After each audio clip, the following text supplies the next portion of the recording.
do this. I'm high. All right, once again, it's the Sesh Podcast. It's where the realest, oh my God, I'm high. It's where the biggest names in cannabis come smoke the best weed and have the realest conversations. Today, I got somebody that's very dope, somebody that I'm very interested. I seen his style of art, his hyper zoom is dope. We got Bentley Rolling in the building. How's it going, man? What's up, bro? Thanks for having me. No problem, man. I'm super excited about this. This podcast took a little bit to get rolling today, and I got high. We definitely got high before, and that's how we should have the sesh, though. But yeah, that's part of the game. Yeah. Part of the game, right? Yeah.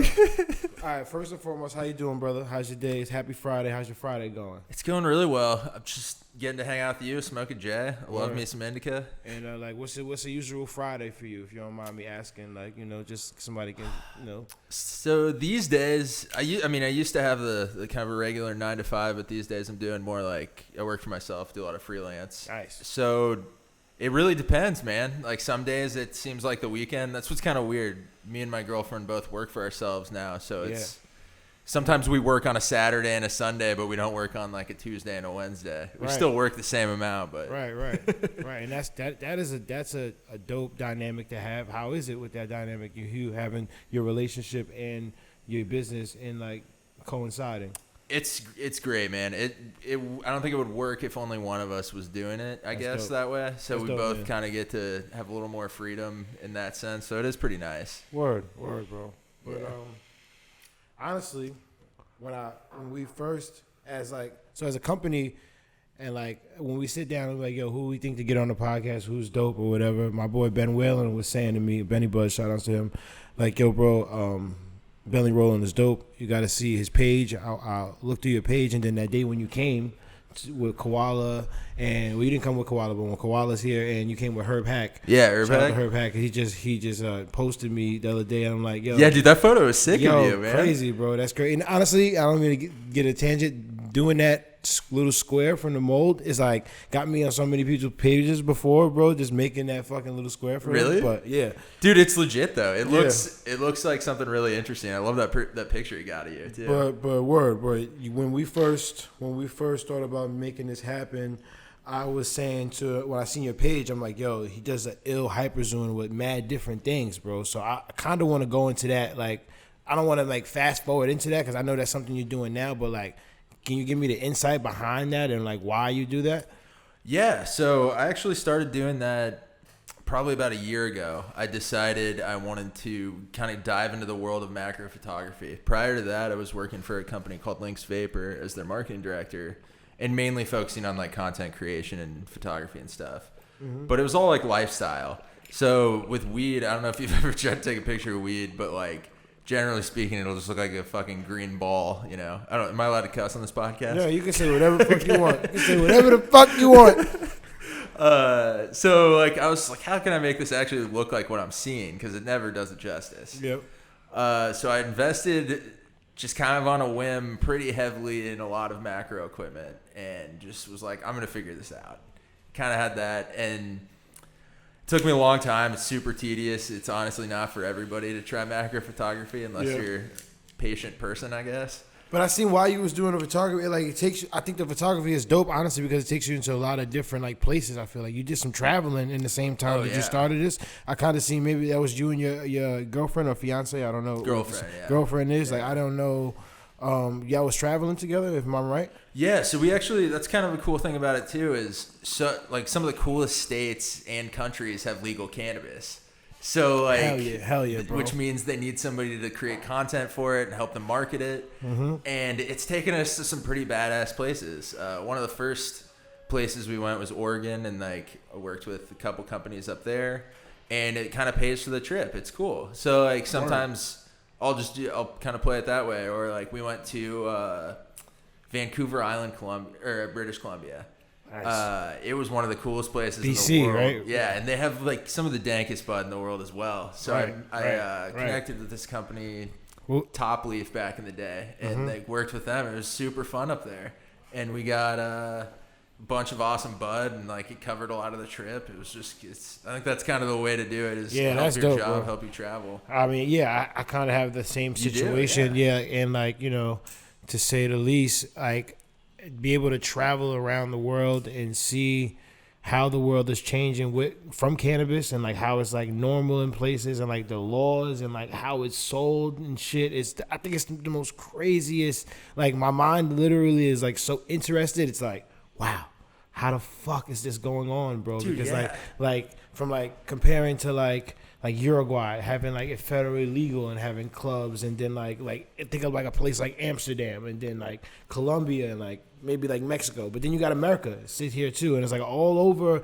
These places have their own little laws and niches and shit, but like it's happening, bro. It's not like it's not just something that you can buy from a cartel no more. And I'm not saying they're not selling it. I'm not saying they probably play cartels selling weed, but I'm saying it's something that is an industry now that we're part of, and it's booming, bro. It's fucking booming. It's crazy, man. I'm sure you felt it when you were at Hall of Flowers recently. The vibe of just community, right? Like just so many people there, even competitors are just kind of coexisting in such like a positive way as well, and that's something I've loved about being in this industry for the last few years. It's like everybody's on the same team. We're all like have the same common goal. There's enough business for everybody. Hell yeah, bro. Hell yeah, it's going down right now, and I think as we progress in this game, we're only gonna get bigger, bro. Like that's how I honestly feel. Just because Absolutely. Like I heard like at dinner the other night, Ben Whalen was giving a speech, and some ladies like to the pioneers of the game. And I'm like, it was a crazy moment, bro, because he had so much of a speech that what he was saying was so real. I was like, yeah, it's happening for like anybody that's in the game right now and putting your foot into it, your staple into it. Like you're gonna go down in history, bro. Like it's that time. Yeah. You know what I'm saying? Like, is he a good speaker? I would love to hear Ben Whalen's speech. Yeah, Ben Whalen be having the speeches, man. I got him on it, so that's good because I can put a plug in. You got to look into the and we can talk about the Rolling. I think, we'll put a plug in for Day to Day with Dab Nation. You'll be seeing all like Ben Whalen speeches and us on the road. Not just Ben Whalen speeches, but he has a lot of them though. Honestly, like and us on the road and just. What is this? What are we talking about? Day to Day with Dab Nation. It's our YouTube series to this. Like, hell yeah! This is the podcast, right? So the YouTube series is like me and the team, or the team period, going around the world. Like from Mexico to Colombia to different trade shows and shit. And that's like, badass, dude. Yeah, bro. It's like a lot of like we're gonna have some more episodes dropping. We have a few out now, but because we had a hard drive freeze on us from last year, we shot probably like 7 months. That shit, man. 7 months worth of content, and then like our backups wasn't all the way in line. It just left a lot of gaps in the backups. So like, but the main drive just went out, bro. So. It was hard, and we found out like this February too. It was hard. I ain't gonna lie, it was hard to have that happen. But enough talk about me, bro. This podcast is about you. Okay, I feel like this guy, because you have your own podcast, and I watched it, and it's dope, and it's like you the host right now. He's hosting me. I'm sorry, man. I just started asking questions. No, bro, you're good, man. But so what's your favorite way to smoke, my guy? I got probably two right now are my go-to, and it's definitely I love smoking joints, obviously. Raw rolling papers, raw blacks are my favorite.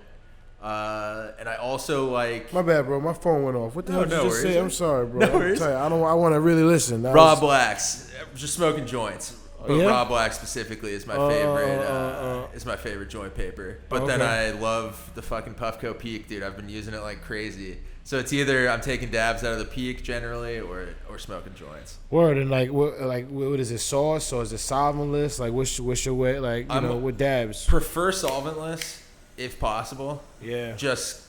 Because, like, why not? Obviously, like, there's some great BHO out there in CO2 where they're able to get the solvents out of it. But yeah. I would prefer that just to not have any to begin with. But I've been using a lot of sauce recently. The flavor, the terpene profile in sauces these days. I was just about to say that, bro. Yeah, it's so tasty. Easy to work with, too. When we was at Hall of Flowers, to piggyback off that this weekend, we just launched Tri-State Distribution. Another plug, got to put that in there. And they distribute these products right here, the Royal, the Terp 66, and not even just to saying it because they are giving us the products, but the emoji, they have like some emoji. I think it's called the Chisel. It's fire. I've been smoking that all weekend. It's called what? Emoji, the Chisel, right here. Oh, okay. Hell yeah. Fire. And then we got, what else? I got some Terp 66 right there too. That's the Goji I showed you earlier.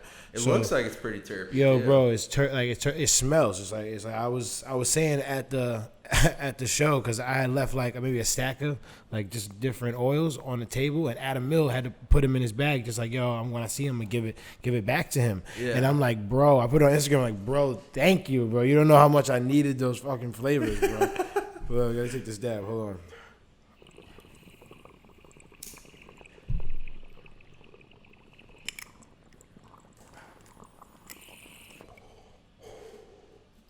So who makes that piece? Do you know?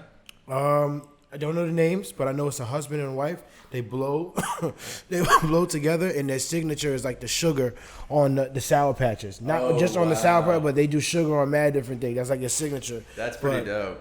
Dab Nation, man. Like, we could talk a little bit about Dab Nation. I'll let's give do you a it. little background on that. So these glass pieces are like handpicked by Dab Nation Dubs Wayne. He goes around to like champs and different trade shows and online, and he finds these glass blowers, all American made, and he buys the glass straight from them. I mean, we do have like bigger companies like Grab and Empire that we have pieces here too, but for the mass majority, for the mass majority for the Dab Nation store, because it's an e-commerce online, and then we have the store right there. Yeah. Everything is like a hand-picked piece, you know what I mean? So it's like, that's why I'm glad you asked me about it, because every week there's something new and like crazy. I was just in there like, damn, I'm about to buy like some spaceship shit, and I'm like, oh my god, bro, I need it. Like, you know what I mean? But this is a piece that my girl had mentioned to me, like, that is something that I need. You know so what I mean? Can you purchase this online, like these types of so pieces? These you can't. So these pieces you'll be able to purchase a certain catalog online, but at the end of the Dab Nation store, you'll be able to get some 1-to-1 pieces that are hand picked as well. Okay, that's you'll be able to badass. get some online as well. There so are not, 1-to-1s online. Yes, of course. But the dude, that's pretty rare actually. That's what I'm saying. That's why we give you a sneak peeks, but just in the vast future, we want to be able to do multiple stores in multiple cities in that same type of fashion. If you understand what I'm saying, like that, like different stores having different hand-picked pieces, you know what I mean, from the cities, and there's a whole planning behind it, but it's dope. That's and pretty badass, bro. It's so dope because it made me stop smoking. Not made me stop smoking blunts, because I smoked the backwood this morning, as you've seen, but I take more time to like appreciate terps and like right temperature levels and glass and like the filtration through glass and like the dope heady art in glass. Like, I'm starting to definitely appreciate it to a certain degree. And I know you said you like glass, so if you want to tap I love glass. So was it always like that? Was it always like that, or is it just? Dude, since I started smoking weed, I'm like a gearhead in general. So if I'm interested in something, like, I'm investing all my money into like that. Me too. I binge out on shit, bro. I binge out. It's like, this is what I'm doing today. We buy it all. Yeah, if I'm doing it, I'm doing it all the way. I actually seen that on one of like your vlogs. You were like, I didn't know which weed to get, so I bought it all. I'm like, word, hell yeah, bro. That's the exact style I'm on. That's a big fact. I'm all about experiences, man. I love it. Yeah. So like with glass, right out of the gate, I was even making pipes in wood shop in high school. We were doing it. But I ended up, my first bong, I remember spending $250 on a bong when I was in college, which is like ridiculous for a freshman in college. Like, that's a lot of money for a dude in college, especially even now even. Yeah. But like, I buy it in Dallas. I get this Medi-Cali, and it's beautiful. It's got like a forearm tree perk in the middle. Nice. Make it back, and I'm like overly OCD trying to keep it clean. And because I'm so OCD, it's like, back in the day, more often they used to have like the removable down stem, Yep. Now it's kind of built in a lot of the time, probably for this reason. Yep. Wayne is always saying that. But I tried to pull it out, and it was like kind of stuck in there with a little bit of resin. Yep. And I snapped off the loop, and it was just permanently like in the bong. Damn, bro. So then, this is within a week of owning it, man. Damn. And then I ended up breaking it even more, trying to fix it, and it just still collected glass from there. But what I learned was glass is meant to break. Yeah, bro. So eventually, I'm glad you're saying that. I'm glad you're saying that too, because Wayne be on me, because I be breaking glass, bro. I ain't gonna lie. Because I honestly, he literally gave me a banger at Hall of Flowers. Like, it was like the last day of Hall of Flowers. I'm begging him since we got to Hall of Flowers. I'm like, bro, I left my banger, bro. Like, please, bro. Like, I was actually rocking the X Vape at the time. I was rocking the X Vape, but when the battery dies, I'm not like, don't want to wait for the battery to recharge to take a dab like anybody else that's dabbing. So I'm like, yo, I got my rig here. I just need a banger. Wayne, what's up? Let me get a banger. He's like, yo, bro, I got to use it for the show. I can't give you the banger, bro. Blah, blah. It's not like a show that we like selling products out of the booth. It's for display. I'm like, bro, I don't care. Give me the damn banger. I need the banger, bro. Whatever. I got the banger, bro. And within 10, 20 minutes, like, I didn't even say 20 minutes. It probably 20 minutes because it took me 15 to get to where I sat at and find this place. But, bro, I took 2 dabs. I passed it to my girl. I passed it back. And then somehow I just, like, hit it. Like, the wrong way I shouldn't have hit it. And it just fell off, bro. I'm like, oh my God, I just broke the banger. And I'm on live, It too. fell? Yeah, I broke, and I didn't even fall. It like, all right, so it's here, and then like how it collided with my phone and this other stuff I had in the hand, and it was like enough force to just going, and it was freshly hot, too. So it just went bing, and it just shattered. I'm like, oh my God, my banger, bro. I just, like, and it's like, you know, you just take that good dab, and you're like, everything just was taken away from me in seconds. Yeah, man. Yeah, you know what I mean? It was tough. And you have to deal with the aftermath in a high days, right? So that's always the worst when you. Oh, I skipped the part that Wayne just went into a 15-minute conversation on how I need to take care of it. And he's like, yo, you need to get a Pelly because you have it in your bag. You're going to break it. I'm like, I'm not going to break it, bro. I literally just, like, he called it out, bro. It was crazy. It was fucking crazy, man. I love it, dude. That's how it is, man. That's how it goes. But I kind of want to tap into more, like, how did it happen for you to make your career in cannabis? I know you said that you are independent, you and your girlfriend now, but where did it start from for you to lead to in this position now? Yeah, so I wasn't always, like, independent. Or I was independent, but, like, not working for myself. Yeah. So I was a film major in college, came out here to work in film. And where did you go to college? I actually graduated school out here, went back to the University of Kansas for law. Like, I was going back for law school. Nice. And then I was, like, already in Kansas and switched to film. So it's kind of, like, counterintuitive to, like, leave LA to, like, go study film in Kansas. Didn't make any sense, but they had a great law program. Anyway, awesome school, great basketball team. I don't know if you pay attention to college sports very much. I don't. But, I do more to the players than more than the actual schools. You know what I mean? Just because they're in the hype, bro. And honestly, and like, I ain't gonna lie, I'm one of them dudes that watch ESPN just to reel and don't watch the game. I just don't have the time, bro. Dude, me either, man. Especially as we get older, it's just like word. way less time to be like paying attention to that stuff. Yeah. Anyway, KU's great. It was fun. It was a great time while I was there. But came out here, and actually before that, I started an online music publication called The Eargasm, which kind of popped off to the point of getting me into marketing, which was weird. So when I started this website in college for fear of graduating with a film degree and literally basically not having a degree. You might as well, you know, like what is a film degree? Yeah, really. And I ended up starting this publication with a few friends, ended up getting around 200,000 views a month, and gave us like a ton of free tickets to stuff and had fun in LA and like went to Coachella and like all that stuff. But it's too hard to make money writing about music, really. So, gotta be tough. Like, gotta be tough. Especially with like Spotify coming out at that time, and like music blogs were like the thing for a while. Yeah, I was just about to say music blogs did work out, but I feel like once like Instagram and like actual live blogging became the like vlogging definitely took like off. People being there at the place, and then like, you know, in that sense, like you can just take content from other places and then build your whole vlog page off that. You know what I mean? Just talk about that, but for sure. And but basically what I was getting at though is it like Spotify is like basically what aggregates music for you based on your taste, and the whole point of a music blog was that. Yeah. So then it's like, okay, I mean, I even use Spotify now, right? So like it's just too easy. Yeah. And at that point, I used that, and I ended up being the marketing director for a tech company, and then an agency. And then I was losing my mind, man. Like, I couldn't do it anymore. Like, being the marketing director for, like, a mainstream agency. Bro. It's in your skin. I was losing my mind. I was pretending to be somebody I wasn't. Like, you know, like business Bentley or whatever the fuck that is. Yep. And, like, talking differently, you know? Like, not like putting on an act, basically. Yep.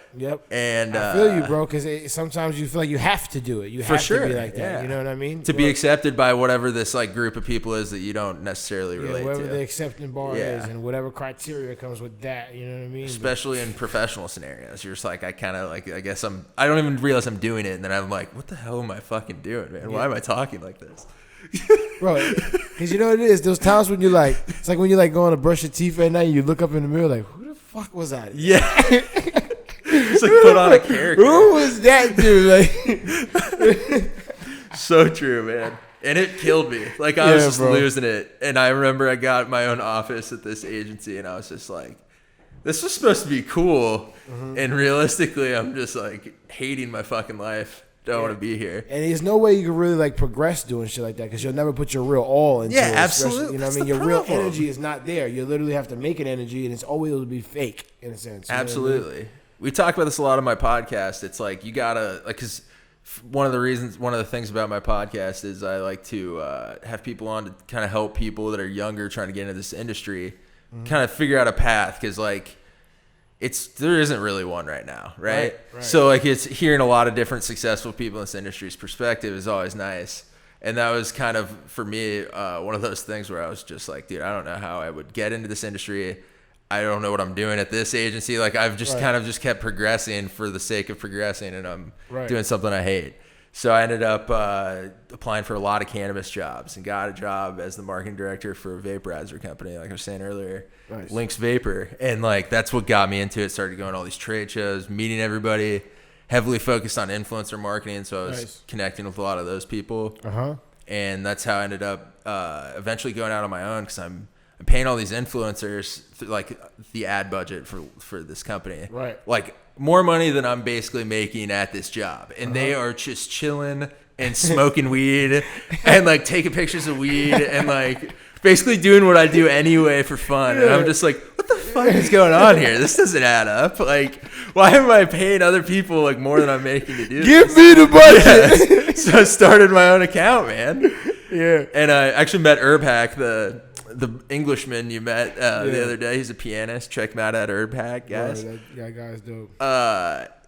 Through that, and he kind of like inspired me to make my own account. I was like, oh, that's like a normal dude in cannabis, like really just owning it. Shout out to Herb. Yeah. Shout out to Herb. So I was like, hell yeah, I'll make my own account. Positive energy.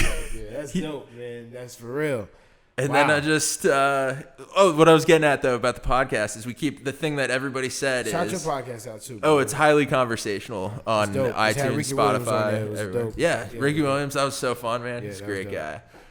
But yeah, every single person is like, the key to success is just like going all in. Right. Like, not just like kind of giving it all and like focusing on something else. Right. It's like you really do have to go all in, and that's. So what was the breaking point for you? When did you just like, nah, I'm not doing what? Like after, I know you said you with the budget, and you're like, yo, I'm paying. That's what started it. So I started the account while I was working there, just like to kind of be like a LinkedIn for cannabis, like you know what I mean, almost just so I could connect with people and be like, this is me, and it's not like my general stupid like public page that I always had. Mm-hmm. So I made it initially for that, but. I forget. What's your question? Sorry, dude. I'm so high. No, you're good. I was telling you, like, because you said, like, you had a point you was at a job, and you're like, you seen the budget. Like, yo, they were paying that budget. Oh, yeah. Why, like, this shit, I should be, like, you know, you said Herb inspired you because he was doing, like, a regular guy. And, like, so. Like a cool guy. Like a more mainstream dude, I guess. Was that, like, the breaking point? So maybe I fucked up. That's what, it was a lot of things. So that was a little bit, and I ended up, like, becoming good friends with him just through Instagram. We actually met for the first time this last couple weeks in real life. But so that was kind of one of them. Part of it was the company that I worked for relocated to Orange County, and I was just like, dude, I just moved to LA. Like, I'm not trying to live down there. Yeah. And then part of it was just like, I couldn't work for, like, no matter if it's like in anything, like I'm like broken inside a little bit. I have trouble working on somebody else's schedule. But you know, it's like, it's hard because people like cling to security. So it takes like a leap of faith to you to say, and like more than faith, just like confidence, like understanding within yourself and what you want to do, your plan. And I always say plan and execution. You know what I mean? Absolutely, yeah. So like that's dope to hear that. And you was like, word, I can make something for myself, and not like it was not like a bad energy. It wasn't like bad energy that put you in that situation. It was just like, yo, I just see something better for myself, and that's real progression, is what I'm saying. Word. I guess, yeah, looking back, it feels great. At the time, I felt like I'm an idiot for just doing that, like quitting my like consistent job. But like, we were saying, man, going all in really is the key. Yeah, and like honestly, like people every day don't want to just go and just like say fuck this. Like, you're not saying you were saying fuck this, but like, I'm gonna try something different. I'm gonna do something where I believe in myself. You know what I mean? Like, fuck all the negative energy that can take me because I know it wasn't easy. Yeah. You know what I mean? And it wasn't overnight. You know what I mean? It's Definitely something that you not, had to consistently do. You had to find a niche for yourself. So, like, well, congratulations to you, bro. I appreciate it, man. Yeah, honestly, I believe anybody could do that. It's just, Hell yeah. I don't think I'm special at all. Hell So yeah, let me just bro. put it that I always way. say a certain amount of, like I said, a certain amount of energy to put, a certain amount of planning out there, and then like you execute a certain amount of things. You know what I mean? Even if you don't do all of them. That's why setting the bar is high. You know? Yeah, and then aim high and land high, Yeah, so like a when you little make- bit high. Yeah. Word, bro. Word. So I want to talk a little bit more about the art. You know, with the I'll let you take your drink. Oh, first, yeah. bro. Let you take a drink, bro. I can fucking definitely take a drink. No rush. You want to smoke something, my G? I don't want to rush you. No, I'm good, man. I should always have water with me, man. Cool. So I want to talk a little bit more about one of your last posts. I actually see you got the shoes on right now. Oh, Let's yeah. go. Let's talk about it. Let's talk about, so like, why the shoes? Wait, before the shoes. Hold on. Why use that like the aesthetic with the like 1920s voice for everything, bro? Like, I like that, bro. Where does that come from? Is that like a part of time that you like? Are you talking about the Like the announcer, the narrative voice, like in the Jordan 1 video? yeah, but I feel like I've seen it in more than that video. I've seen it a few different times, and I'm like, I like that style. Something about that. So specifically that one, that is the first Jordan 1 commercial. So I sampled the audio from it. So, and that's what to me is so cool. Like, I like sneakers a lot, but I also like the thing that created the rest of things, like that influenced the rest of things. And that's like, I find the most cool out of anything. Hell yeah. Like the thing that Especially with started shoes, it all. too. Yeah. And with Jordan, what was so cool to me, and it's just like, as I was saying in that post, like I grew up, I was like the biggest Michael Jordan fan, man. Well, my pops was too, bro. Oh my god. I fucking love that guy. All right, let's talk about I that. had like the Jordan cologne, dude. I had posters on my wall. Like my sister once told me, I didn't say this in the post, but my sister once told, I haven't told anyone this, I guess. Once told me I was like 10 years old probably, like the biggest Jordan fan ever. He was still playing for the Bulls, I think, at the time. And my sister goes to Chicago and she comes home and she's just messing with me and I don't know it. And she goes, so I ran into Michael Jordan and I met him. And I was like, no way. And I was like, it was like the first time I ever felt jealous in my life, I think. That I was like devastated, man. I was No, like, you couldn't have did that. No way you could have did like, that. you got to meet Michael Jordan. Like, I was like fucking devastated. That wasn't right. That wasn't right. I like remember watching him in like the '98 playoffs. Yeah, it's just bro. Like, dude, so many things. Like, My dad shaved his head. My dad is the same type of complexion as Michael Jordan, and he had a shaved head too, bro. My dad had. he look like him. Yes, bro. He like not look, but yeah. Like, every dude, like, he's the same type of slender, like, body built. It's funny because like he had the earring. Like, Michael Jordan was like an idol in my house, bro. Like, he had the life size. He embodied cool, man. Bro, like, right, bro. Like, he had the life size Michael Jordan at the house. Like, when he had like the 13s on, I'm like, yo, bro, this is crazy. Like, and honestly, for hear other people talk about Jordan and like past the shoe, bro, like he was so big as like an icon. Like you said, absolutely. he was like an icon, bro. Like he invented, like he was cool In so many ways. Yo, it's crazy, bro. And it's crazy how things change now because like, I mean, let's talk about that. Like do you feel like LeBron's like legacy is be as big as Jordan? And like, I don't think it's possible. Like even like his what he did like for African American people in general. Like he was the first face of like a brand like that. Like, he is the first person to have like his name on a shoe. Like Chuck Taylor got his on there, but like, do you know who Chuck Taylor? Like they say in this documentary about it. Like, do you know what Chuck Taylor even looks like? Like I don't have any idea what Chuck Taylor looks like. I only know because of that fucking the Space Jam movie. Is he in it? I haven't seen that in forever. But, oh, nah. No, you're talking about... I was thinking Charles Barkley, but nah, Chuck Taylor's not in Taylor's that. like, some like white dude from like the 30s or 40s or something. Nah. So it's like crazy. Like Michael Jordan did so many things, and like first dude to even have his name on a shoe, like in general. Yeah, I think Jordan was just like, honestly, that shoe, like, and that's another thing with the shoes. Like that is a main factor on why I feel like LeBron's legacy won't be as big. But I'm not taking anything. Possible. Yeah. I don't think taking anything from LeBron though either, because LeBron is going to do something big and he's doing just something different. You know what I mean? I think also LeBron's legacy is going to go beyond him, just because the kids he has behind him and they play basketball good too. You know what I mean? So I think Respect to LeBron for sure. Yeah, and I think he even shouts out Jordan to the point when he just beat one of his records. He was like, "Yeah, dude, I couldn't have done this without Jordan at all. Like, I wouldn't even have thought it was possible." Yeah, like, and I think so too. I think honestly, LeBron is very humble, and he always says like shit like that. Like, yo, I'm not even trying to, you know what I mean? That's not what I'm trying to do. Is try to be bigger than Jordan. I know that's not what I'm just trying to be big in my own lane. You know what I mean? And he is, bro. So big up to both of them. To me, though, Michael Jordan growing up, he embodied the idea that persistence and determination can accomplish anything. Yeah. So, like, dude, he the famous thing goes, like, he got cut from his high school basketball team, you know? Yeah. And he's the greatest basketball player to ever play the game. Yes. And he played through the playoffs with the flu. The flu. That's the It scored like 34 points or something crazy. I don't know if that's 100% accurate, but something like that. He scored mad points, but that's they made the shoes he had on. They called the flu games. Oh yeah. What number is that? I want to quote it. I can't remember now. I'm on camera. That sucks. No, I definitely got it on the flu games. My brother's gonna kill me if I don't get it right now. The flu games is the number 13s, if I'm not mistaken. I want to say that. I'm gonna put that on record. I'll have to check it later. Damn. Well, because he came in the league. I bet we can figure this out real easy. He came in the league in '85 or '84. And that game was not 98, if I'm not mistaken. I think it's either 13s or 14s, right? It would have I'm thinking right now. I'm trying to get that exact number. I'm trying to just high think math's of the shoes. The best math. I want to say the threes now. Honestly, now I want to say the threes. Now you see the threes. I don't know. We're gonna have to start having somebody pull up the facts during the podcast because I definitely want to talk. Yeah, we need a young. But what is Jamie, your favorite? Dude. Now that we're talking about Jordan, what is your favorite Jordan? The ones for sure. Or I love the fours, the black and cement white fours. Yeah, those are my next pair for sure. Yeah. All right. Cool. So, what is your favorite Jordan, bro?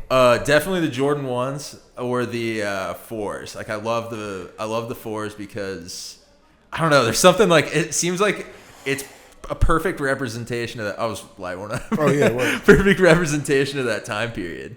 Like it's just so like late 80s, like awesome. I just love that bro. fucking shit. Honestly, the whole style, because honestly, after the 4s, it changes up from that like kind of a style shoe. Like, you know, it started from the 1, like, and then it goes to the 4. But by the time it's at the number 5 shoe, it has like the whole different bottom to it. Sure, yeah. And then it's the top. The tongue is different at that time. It's more fluffy at the top. So honestly, Jordans was big in my life, bro. For like, sure. You know what I mean? It's just, I had so many growing up, and like like you said before, you like things that tell a story from not just the shoe, like more than the shoe, like how it's made or like why the shoe is called that. Like Jordan Absolutely. having the flu when he had those shoes on, and now they're the flu games, and then like, you know, I totally agree, man. you know, just like I guess that's nostalgic shit like that. I love. That's what I loved about the Jordans, bro. Because a lot of them now, like I said, growing up, I was able to like grab those like in high school, like what was going down in '98 from like 2003. Yeah, because for regular prices. Yeah, bro. And like, I grew up in the resellers game of the young kids market. Like I'm only 26, so like when I was growing up, like everybody in my school was like reselling shoes and like.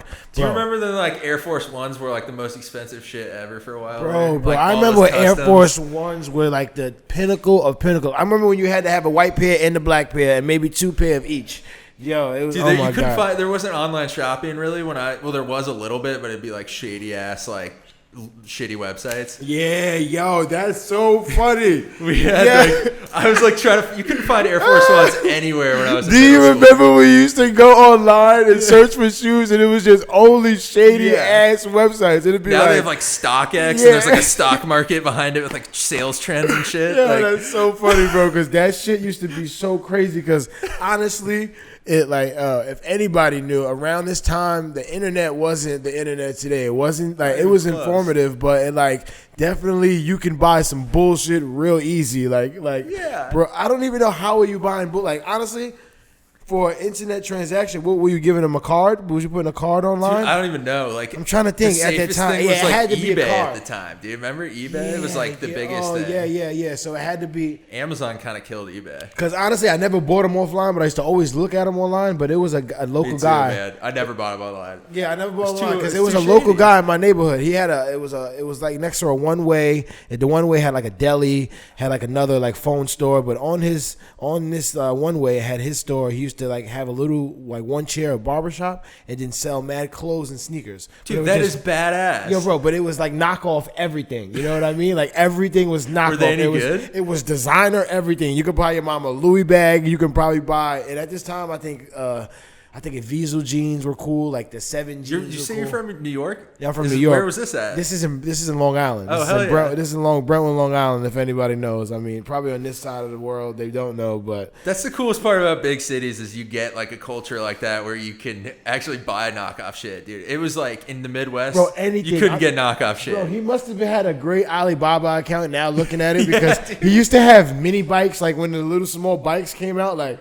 it's crazy. I have so many. It's crazy that we're talking about. I have so many stories about this fucking guy, bro. He like, all right, let's give you one. Like, literally, I've bought shoes from him, Jordans. Now we're talking about Jordans. I bought 2 pair of 7s and 2 pair of 11s, right? Yeah. And at this time, I knew that you can buy knockoff numbers, but they were so authentic, like the makeup of it. I'm like, there's no way these can be fake, bro. Did they last? Were they good? Bro, I put them on, and like immediately in my school, people was like, "No way, bro! That is not like that's not on the website." So at this time, this is when 23 is Back was coming out. Like this is when, and like if you didn't have if your shoe wasn't on 23 is Back, it was fake because there were a lot of knockoffs in my neighborhood, bro. So it's so funny that like we're talking about this. Wait, what is 23 is back? I've never heard of that. Boom! That's Yeah. good. It's good. 23 is Back is the website that gives you the release dates for the Jordan. Oh, It gives okay. you what's out there, and then like you can cross reference from what's in Nike and like nice. So you kicks. couldn't even be like these are dead stock, man. Yeah, no, bro. Like so, well, it was so many of them because this one dude in my neighborhood was selling them, bro. Like his name was Bad Mike. It's funny because I can't wait to post this on my Instagram because so many people is gonna laugh at this, bro. I love this. But Bad Mike had all the fake shoes. He had mini bikes. You could buy whatever you wanted from Bad Mike from this store, bro, and it was epic, bro. And it's funny because he had these knockoff Jordans, and immediately when I went to school with them on, people were like, "No, sir." And that's when I first figured out that like you can cross-reference like your shoes from like the date they come in and like the inventory, like what's online. Like you can tell. This is when the internet so that's another thing I feel like me being young. A lot of people didn't know how to use the internet to like your advantage. Like Yeah. And when I was like given that knowledge, I'm like, oh, I'll never buy fake shoes again. But it happened, bro. It definitely happened. You knew they were fake though, right? No, I mean, yes. Yeah. Let's talk about this. Well, dude, growing up, what's weird Yeah, is I mean- we almost like it would almost be cool if it was bootleg and you got it cheap. Like people be like, those are fake Oakleys. Remember when Oakleys were cool? Yeah. People fucking love finding fake Oakleys. Yo, that's so crazy. Just fake. Folkleys. You know, it's so funny now because being in like a certain industry, all these things is just literally like overseas accounts just sending mad. Yeah, that's like, all it is now. Like bootlegs and like people were just taking advantage. Like hopefully nobody knows, and if they even know, I don't care. I'm still like this dude had a whole store, bro. I swear he had. So yeah. Was it up front? Was it like in the barbershop or was it in the back? Listen, so the second story I'm about to tell you about this guy, he used to have little motorbikes, bro. And then my dad, I was like stressing my dad, like, oh, I need a motorbike, man. I'm probably like 12 at this time, 13, bro. I'm like, Dad, I need a motorbike. I need like a motorbike. So we go up to the store, and he kept telling us that he had some little motorbikes coming in like 4 weeks. But I didn't want to wait. I was a little impatient. Little kid, so I didn't want to wait, and I'm like, yo, just give me the scooter. He had a little motorbike, little scooter, so you know, a little scooter with the motor on the bottom, and just sits down and just goes. Yeah, like the older ones. Yeah, the older one. Back in the day when it had the motor and you had it was a little scooter you just press. I bought that literally maybe 20 minutes to an hour riding in front of my house. The muffler just falls off. Bro, it just falls off right now. My mom is still sitting, like, because my mom will, like, pull up to the house and, like, sit in the car and talk to her family on the phone. She's sitting in the car, and she just watched the muffler just fall off. I'm like, oh, my God. So now he didn't want to give us our money back. I end up getting another scooter, but I don't know, man. Oh, no, matter of fact, I think he did give us my money back. I think my brother had to go get it for me, but, yeah, that's my funny story about fake Jordans and that guy. My boy, shout out to Bad Mike. Now I think he has a cheesecake. Mad Mike? Bad Mike. I think he has like a cheesecake business now. So shout out to Bad Mike and his cheesecake nowadays. I love cheesecake. I'm recently. That's New York cheesecake too, man. I just took a little piece of cheesecake the other day. It was amazing. So secretly, I like cheesecake, but I haven't been a connoisseur. I've been hating it for years. Well, your palate changes every few years, right? Yeah, man. Sushi was like that too for a while. In New York, fish for me for sure. Yeah, I love sushi now, though, bro. But lately, and not even lately, for the past like couple months, maybe 6 months, sushi has been my favorite, bro. It's probably better here than it is in the East Coast, I'd imagine. All right. Maybe. I don't even know. How much time we got, Adam? No time? No more time either. Damn. We're done? Right. All right, so I got to pull it out, man. I thought we were going in right there. All right. Is there anything you want to touch up on before we leave? No, man. That was fun. It was great having a conversation, brother. All right, Bentley. I appreciate you coming. It's the Sesh Podcast. It's Trees and Breeze. We did it again. Bentley Rollins in the building. We got high. It's lit. You dig.